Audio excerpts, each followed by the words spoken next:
Friends, good morning. బాగున్నారా friends? మేమైతే చాలా బాగున్నాం, మీరు కూడా బాగుండండి. ఒకటి, ఆడవాళ్ళైనా మగవాళ్ళైనా ఫ్రెండ్స్, అవసరానికి చెప్పే మాటల ద్వారాగా మోసపోమాకండి. ఎందుకంటే శరీరం చూసి చెప్పే మాటలు చాలా మిమ్మల్ని అమాయకత్వానికి గురి చేస్తాయి. మీరు ఎంత తెలివి కలవాళ్ళైనా కావచ్చు, ఎదుటివాడు చెప్పే మాటల్ని మీ జీవితాన్ని పాడు చేస్తాయి ఫ్రెండ్స్. ఎందుకంటే వాడు మోజు తీరే అంతవరకు ఎంత మిమ్మల్ని అందంగా లేకపోయినా అందంగా ఉన్నా కానీ నీకు ఆకాశంలో నుంచి చూడిపోయే సందమావలాగా స్వర్గం చూపించే మాటలు చెప్తారు ఫ్రెండ్స్. అలాంటి వాళ్ళ కోసం ఎప్పుడూ కూడా మీరు నమ్మమాకండి. ఎదుటివాడు ఒక మగవాడు నిన్ను పొగుడుతున్నాడు అంటే కనుక వాడు అవసరం ఏదైనా కావచ్చు. నీ శరీరమా, నీతో సుఖమా, రెండు కాదనుకుంటూ వాడుకొని వదిలేయటం. నీ ఒంటరితనం కావచ్చు, నీ అమాయకత్వం కావచ్చు, నీ చేతగనితనం కావచ్చు, నీ సమస్య ఏదైనా కావచ్చు.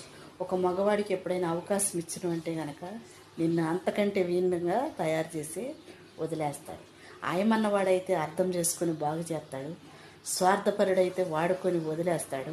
అంతకంటే నీచుడైతే కనుక ఫ్రెండ్స్ సర్వం దోసుకొని అక్రమంగా అన్యాయంగా రోడ్డు మీద నిన్ను దిగంబరిని చేస్తాడు ఫ్రెండ్స్. అలాంటి వాళ్ళతో స్నేహమైన జీవితమైన దేనికోసం ఎవరు వస్తున్నారు, కనీసం కొంచెమైనా మీ తెలివితేటలు వాడి గుర్తించుకున్న ఫ్రెండ్స్. మీ జీవితాన్ని, మీ బిడ్డల్ని ఎప్పుడూ అన్యాయం